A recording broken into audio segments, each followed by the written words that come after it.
Good evening. My name is Hannah Abraham, and I'm a certified life coach in East Brunswick, New Jersey. And I wanted to talk to you today about um, the transitioning stages that we go through in life.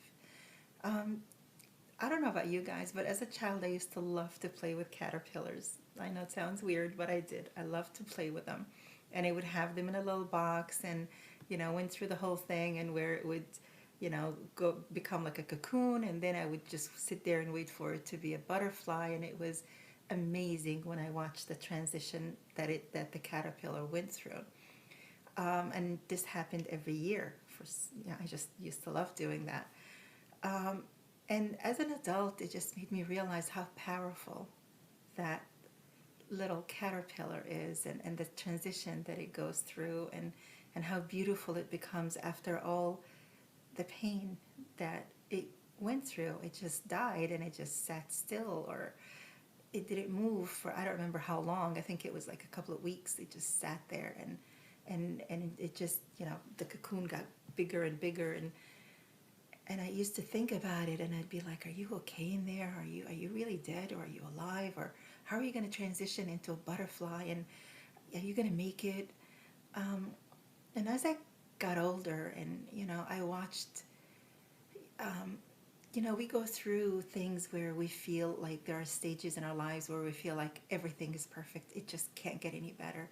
And the second we, get comfortable, something happens, and now we have to deal with a new transitioning stage, and we have to deal with new obstacles, and suddenly it changes our entire life, and we stand at a state at a moment where, okay, my life is about to change, and I have to make decisions, life-changing decisions, that it will remind me of what life used to be, and I'm terrified of what life is about to become.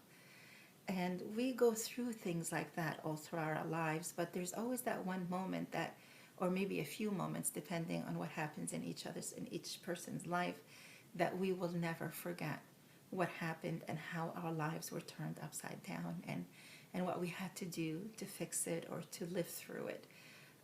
For example, like in my case, it was, 2010. I mean, people that know me will know that my whole life changed. My whole life turned upside down in that year. And, um, you know, what was never was again. And what was about to become, I had no idea what was going to happen to me, or my family, on how we're going to survive, what's going to happen, what's the future going to be like. And at that moment, you find yourself become a totally different person. If you were, you were comfortable, and you're reliant on other people, and you were just happy, and you were doing your thing, and everything was good, and suddenly you got to take care of business. You become a totally different person. And of course, I'm not speaking on my behalf. I'm speaking on everybody's behalf, that I'm sure everybody in their life has gone through something where they had to change. But the thing is, when we go through that transition stage, if you step back and look at what happens, what actually happens is that at first you just stand still because you're in shock. You don't know how to handle it. And then little time goes by, and you realize if you don't handle it, nobody else will, so you better do something about it.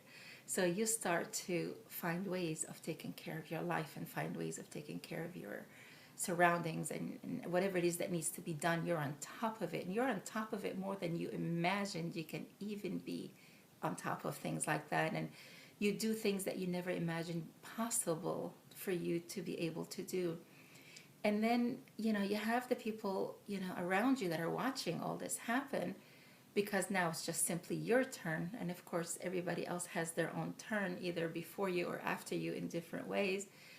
But as it happens, you know, you are changing. You are forced to change. You have no chance. You have no choice. You have to keep changing, and you have to keep getting stronger, and because you need to survive. Meanwhile, you get people that are saying, "Wow, that person is really changing." And you go, "Yeah, I am, because you know what? I got to do this. I got to survive, because nobody else is going to help me do it." So the reason I'm saying all this is, when you need to do something, you do it. Don't let anything hold you back. No one is going to really hold you up except yourself.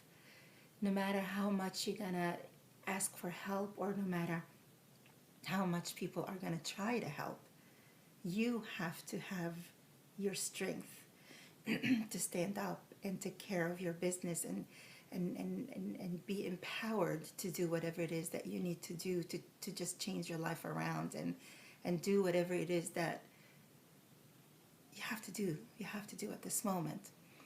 So empowering yourself is a strength, it's not a weakness. Changing according to what you need to do is not a weakness, it's a strength. So don't be held back by people, or what will people think, or people will say that I've changed, or people will, they're not going to be my friends anymore because I'm doing things differently. If they're not there with you when you need them, they're already not your friends. So, but what's going to happen is, as you transition, as you empower yourself to be who you need to be, you will create new friends that will enter your life, that will understand and respect where you are, and they probably will even be better than you are, and they will encourage you to do more, and they will give you something to look at and say, wait, I want to be like that, and then you become even more empowered. So please don't be held back by anything or by anybody. Long as you do what's right and what's good for you and for others, don't let anything hold you back.